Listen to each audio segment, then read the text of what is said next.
know that corruption in Iraq is endemic. There are statistics, there are rankings on this, but whenever journalists and especially Western media investigate corruption, they tend to focus on a certain type of corruption, and sometimes it is also ideologically directed towards certain political actors.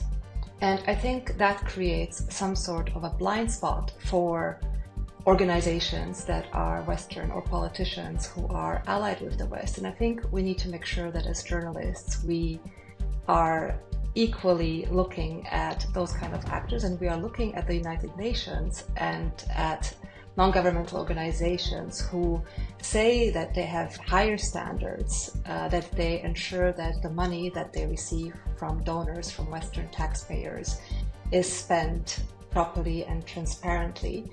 And unfortunately, I found that this was not the case. Now, investigating UN corruption, and I have done other investigations on corruption in Iraq, I have found it to be much more difficult. And that is because it is well hidden and because the interests of the actors involved are very much aligned. Everybody is benefiting and everybody has something to lose. So it's extremely difficult to find people, be it on the inside of UNDP in this case, or be it contractors or Iraqi government officials who are willing to speak out, because they're all taking a cut, they're all benefiting from this. And those who are not, for example, the honest employees within UNDP who see what is going on, they are afraid to lose their jobs. And that's why it proved extremely difficult to find people who had, first of all, first-hand knowledge and who were willing to share that first-hand knowledge. And that's why this investigation took quite a long time, a few months in fact. But in the end, I was very lucky that I found more than 30 people, in fact, from inside the UN, from among contractors, Iraqi government officials, Western officials, who were brave enough to speak to me. The UNDP has failed in its promises to detect and investigate fraud. It has a specific unit in UNDP that is in charge of doing that, the Office of Internal Audit.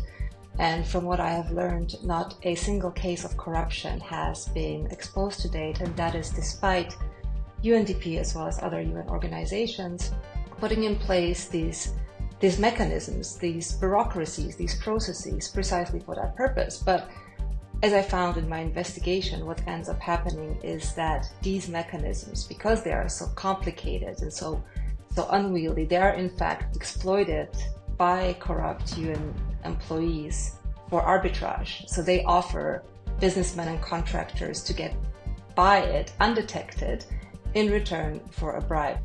So this project, the Funding Facility for Stabilization, which is the program I looked at, it started in 2015 and now it's 2024. So it's been 9 years that this project has been around, and it was initially intended to provide emergency relief to allow people to return. But then what we saw, as we've seen with many other UN programs, is this mission creep, trying to find other areas of intervention to secure more donor money, to ensure that their presence is maintained, without really being able to prove what the impact of those programs has been. So in the example you mentioned, I visited this clinic, and again, I'm not providing the details where it is, because I need to protect the individuals who spoke to me. I found that in fact other organizations had already provided rehabilitation and that the clinic was already up and running.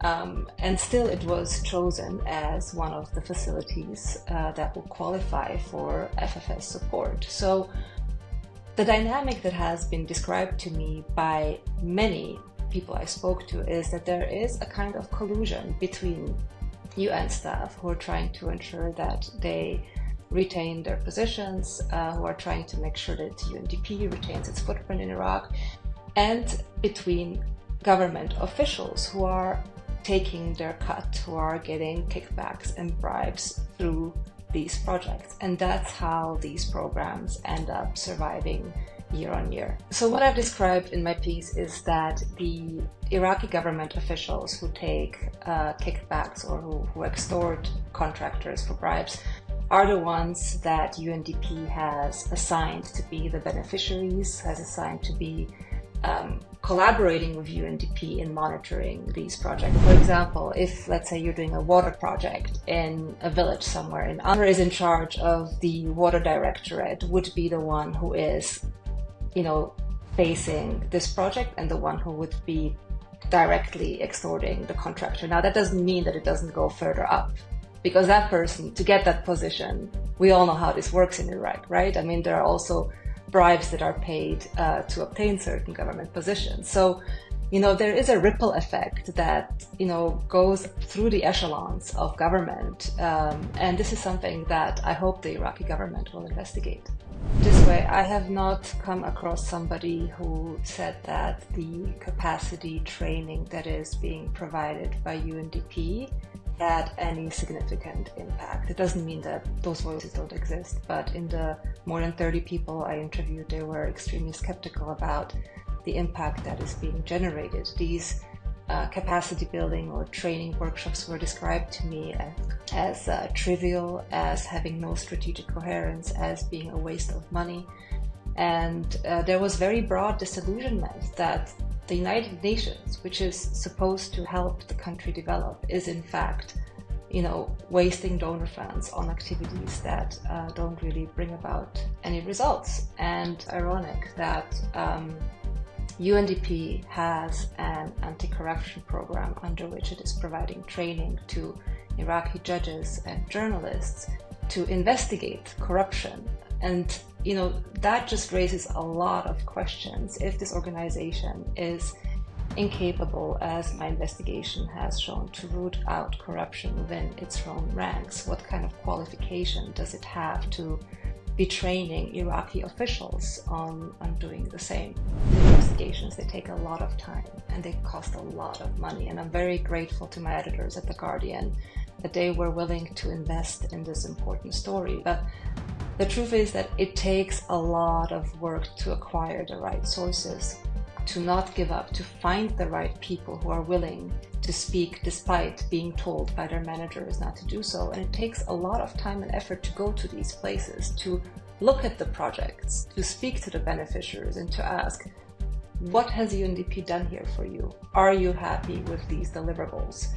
And that's ultimately what needs to be done. This is the kind of journalism that needs to be supported, and this is a huge challenge, especially in Iraq, because there are so few independent media outlets that can do such investigations without fear or favor, and that have the necessary resources to support them. So I would encourage, journalists to just detach themselves from the PR that is being put out and just do the ground reporting. Go out there, speak to the people, and actually look at what has been built, look at what is being done, and the answers will inevitably come to you.